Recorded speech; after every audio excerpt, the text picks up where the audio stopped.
Hello and welcome to the Golden Playbook. Today we are going over 5 draft strategies that will help you win your leagues. Yes, I know, drafts are months and months away, but it's never too early to really be strategizing and planning how we're going to take down our league mates, all right? For years, I just went into the draft all willy-nilly, no strategy, just doing what felt right, what came to me, and I didn't have the utmost success, to be honest with you. Once I finally started strategizing, now I strategized for probably way too long beforehand, but it's better to be safe than sorry. Some of you guys have probably heard of some of the strategies I'll be going over today, but I'm going to go more in depth, kind of not round by round, but a good idea of what the plan should be if you're going with one of the strategies. Maybe what draft strategy would be, a good idea based off your league settings, if you have like different roster construction, stuff like that. Just give you some ideas of things to be thinking about heading into the drafts, so you can kind of get done what you want to get done, accomplish what you want to accomplish, and that is a league-winning team. With that being said, make sure you smash the subscribe button, and let's hop straight into the first strategy. This first strategy is probably a well-known one, and that is the hero RB strategy. The main foundation is drafting a stud running back, round 1 or round 2. Round 2 at the latest, in my opinion. That's kind of where the tier drops off of the absolute studs. Obviously, round 1, you're going to get an even more premier guy. But after you get your stud RB, you are going to go on a wide receiver shopping spree, as I like to call it. Getting your guys rounds 2 through 6 roughly. So by the end of that, you should be at like 1 running back, 4 receivers. All right. This is for PPR leagues, wide receiver heavy leagues. Maybe you have 3 wide receiver spots and a flex. A league where you don't have too many running back slots, and I'll show you an example of that in just a minute. After you've kind of got your stud running back, and then you've kind of got your chunk of receivers, hopefully all like 3 or 4 top 24 guys, at least in your rankings. After that, you want to go with a couple of high upside running backs, and hopeful that one of them hits to kind of be your RB2. Younger guys like the Chase Browns, the Chuba Hubbards of last year, that you were able to get later and became, studs in your lineup, easy RB2s, even RB1s, if you hit on the right guy. And then generally for quarterback and tight end in this, unless a value is too good to pass up, kind of in those early middle rounds, 1 through 6, really trying to wait on QB tight end a little bit, just because we're trying to get, load up on stud receivers in this draft strategy. So this would be perfect for a 1 QB league, and then a non-tight end premium, because obviously that'll affect where the tight ends go. But yeah, hopeful to wait unless a guy you're really high on, just falls too far, and then you can adjust from there. All right, here's an example of a league that I'm in that this strategy is perfect for. Obviously, you could potentially start 1 running back and up to 4 wide receivers, as there is 3 wide receivers and a flex spot and only 1 RB spot. So this strategy is perfect for this league. This happens to be an auction league, which kind of, throws off the normal draft strategy of a redraft. So I can kind of get into that in a later video if you choose to. Drop it down in the comments. But yeah, this would be perfect for this. This one and the next strategy would be perfect for a league with maybe 1 or 2 running back spots and then lots of receiver and flex options, especially PPR scoring. And I've done a little mock draft simulation on Fantasy Pros for each of the strategies I'm going through today, just to kind of give you an idea of what that team looks like. So this first one for the hero RB, obviously round 1, I grabbed Saquon, one of our top 1 or 2 running backs there. And then I loaded up receivers.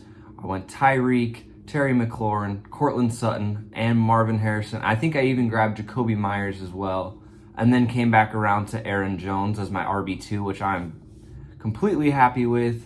Bo Nix, as you guys know that I'm high on him, fell to me after that. So I grabbed him, paired him up with Cortland Sutton, which I'll kind of get into later. And then grabbed Jonnu at tight end, who was excellent last season. And then just loaded out the bench with, upside guys that could have a chance. Tyjae Spears has a chance. Ray Davis is a good handcuff. Garendo, good handcuff. So that's kind of what a hero RB mock draft. Their analysis liked it for whatever that's worth. I always think those are way overrated. But they gave me an A on that draft. Quick PSA from Copper. Make sure you guys subscribe. He is dying for some thick cut bacon once we get to 100 subscribers. Thank you guys. Let's move on to the next strategy, the zero RB strategy. I'm sure plenty of you have heard of this one as well. This is where you're not going with that stud RB. You are waiting completely. So again, this would be perfect for that lineup where you only need 1 or 2 running backs. So obviously we're loading up on the receivers at early and often. So rounds 1 through 5, just hit home runs on your guys. You know, guys who are high in your rankings, obviously. You should have some stud wide receivers by the end of that. And you might end up getting a QB or tight end in the first 5 rounds if a guy you like, is there. I'm not opposed to having 4 receivers and then your QB or tight end after 5. And then here's that RB shopping spree this time. Rounds 6 through 9, at least 3 of the 4 of those rounds, you're going to want to be smashing those same type of guys. High upside, younger guys who have a chance to obviously be a stud, be a starter, be an RB1 or 2 for you. And this, you're only going to need 1 or 2 of them to hit according to your format. And then whatever of the QB or tight end position you don't grab early, you're going to have to punt on that because you're going to need to load up on those mid to late tier running backs. Oftentimes that works better waiting on QB in a 1 quarterback league because, nowadays there's plenty of options that do the job just fine. So I often find myself grabbing the tight end earlier and then waiting on quarterback in that one. And then here's an example of that. Obviously loaded up on receivers, as you can tell. I went Amon-Ra, T. Higgins, DJ Moore, Rashee Rice, and then I believe I grabbed George Kittle in those first 5 rounds as well. And then a couple of high upside guys, in my opinion, Tyrone Tracy, Aaron Jones, and then grab DeAndre Swift, who's the starter for now. I know Chicago will probably draft somebody. And then for quarterback, we ended up grabbing Caleb Late, who I think has an excellent chance to kind of progress his sophomore season. Also correlates with DJ Moore. And then on the bench, we went Tet McMillan, who's a rookie, who we'll talk about the rookies closer to draft time. Tyler Algier, who's just a handcuff to Bijan, obviously. And then Thielen late. So obviously, running backs are a little less stacked when you don't have the stud of Saquon or whoever in the room. But just look at those receivers. Like, you'll go to war with those receivers any day. This is, again, one of those you're going to want to go into a league with minimal RB startage to really make this one effective. Or if you want to just be worrying about running backs all season, potentially if you draft well enough at receiver, you'll be able to make a receiver running back trade shortly into the season for someone who maybe went heavy running back and waited on receiver. You could make a positional trade. But honestly, the grade didn't like this draft, but I like this team quite a bit. I would be fine with this team going into the season. Let's move on to our next strategy, our third strategy, the balanced strategy. And this is, pretty obvious. Most people probably feel more comfortable doing it this way. And that's really kind of drafting best available player, but also according to your roster fill out. Also could just be called like the roster fill out strategy if you're on ESPN or whatever, just kind of going through filling out the running back receivers. I like to, if I'm doing this strategy, I do like to leave the 4th round with 2 running backs and 2 receivers. Not that it has to be one after the other. Kind of rule of thumb, I like to leave 4th round with 2 of each. And then it's kind of obvious this should be with any strategy, but take the players that are good value. So if early the running backs seem to be good value, grab one. If kind of later in the middle rounds the receivers are having good value, then grab one. This strategy, you almost always have to wait on both QB and tight end. You're just kind of trying to bolster both running back and receiver positions, and then you grab a QB and tight end later that you like, in hopes that your depth can either trade for a QB tight end later or just you hit on the right guy. For this roster, as you can see, pretty balanced. Looks like I grabbed Jahmyr Gibbs in the 1st round, and then I believe I went receivers back-to-back, A.J. Brown, Garrett Wilson, and then took Joe Mixon in the 4th. So that was my 2 running backs, 2 receivers that I left the 4th round with. Later, grabbing DK Metcalf, Tony Pollard, Cooper Kupp, Javonte Williams, Darnell Mooney. Looking back on this draft, it's a little bit older. I would prefer a little more upside, especially on the bench. And then obviously I waited, got two guys I'm clearly higher on than consensus, and Bo Nix and Jonnu Smith, because I've ended up with them again. Yeah, I think this is a well-rounded roster, which is what you're trying to do with this draft strategy. As you can maybe tell from how I'm talking about it, it's not my favorite. I like some of the beginning and some of the ones I'll talk about in a minute. Yeah, but it's a well-rounded roster and kind of is less stressful through draft period when you're kind of being balanced about your team. This next strategy is one I've been kind of tinkering with lately. It's a little bit newer. If you're in best ball, which if you know best ball, it's definitely more prominent in that. But I've been trying to kind of bring it over to the redraft format as well, because I think it could really do some damage, as we've seen from just last year. And this is the team stack. So this is grabbing multiple players from the same team. As I just stated earlier, this is obviously a huge strategy in best ball, trying to get correlated pieces. But I think it could do just as well in redraft as you've seen last year. Joe Burrow to Jamar Chase just about got everyone to at least the fantasy playoffs, if not further. And like I said here, it's a bonus if you can get the QB as well from the team. A couple of positional pieces, but if you can get the quarterback, you're pretty much maximizing all of that team's scoring chances. And this can only work with one or two teams max. Typically, you'll do it with just one team. You'll kind of load up on a couple of guys from just one team. If you want to try doing two potent offenses, obviously it'd be pretty fluctuating. You could have real boom weeks, but also real bust weeks. And like I said on the bottom here, only works with the consistently productive offenses. Come to mind Bengals, Lions, even the Bucks recently. You're going to want to go with the teams who are putting up points, yardage, week in, week out. Obviously, you want to try to minimize the bust with this strategy by sticking to those top tier offenses that are going to be putting up all of those fantasy points. I put together two lineups using the mock draft simulator, one with the Lions, one with the Bengals. This first one with the Lions, I was able to grab 3 of their players. I did not get Goff though, so this is how that team turned out. I drafted Amon-Ra in the first, and then ended up going Jonathan Taylor, Garrett Wilson, and was still able to get David Montgomery. So there's my 2 Lions. Later in the draft, I got Sam Laporta.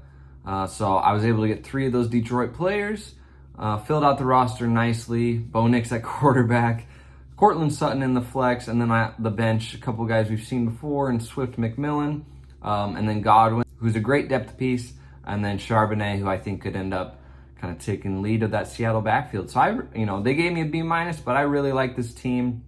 Obviously, you're living and dying with Detroit, but as we saw last year, they produced most weeks, if not every week, in some capacity. Obviously, when you do this, you like to have Gibbs, who's arguably their top player.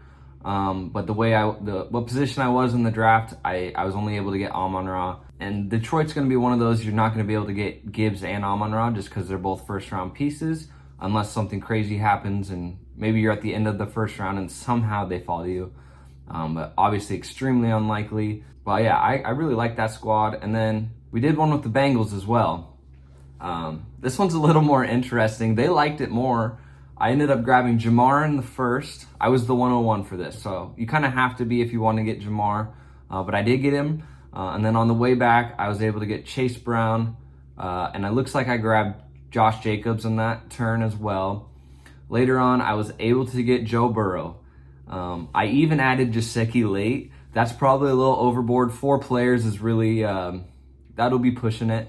Obviously, basically the lone piece I didn't grab that is worth value was T. Higgins. That would have been obviously way, way too much. But I was able to get DK, Jerry Jeudy, Jameson Williams, and Josh Downs, who I think are all decent pieces who could all have kind of boom seasons. And then Tyjae Spears, Ray Davis. So obviously, behind my starting running backs is a little thin. They actually like this roster better. I'm not for sure if I do or don't. Bengals are clearly going all in on offense, paying everybody and just hoping to get in 40 to 45 point shootouts, which is obviously excellent for fantasy. whether you have their players or who's going against them. But yeah, this is the interesting strategy I've been working on of late, the team stack strategy. Obviously really exciting. You have to stick to one of those top offenses who are doing big productive things week in and week out. All right, and the last and final strategy is really kind of like multiple strategies in one, but they're all of the same idea, and that's the elite QB or tight end strategy.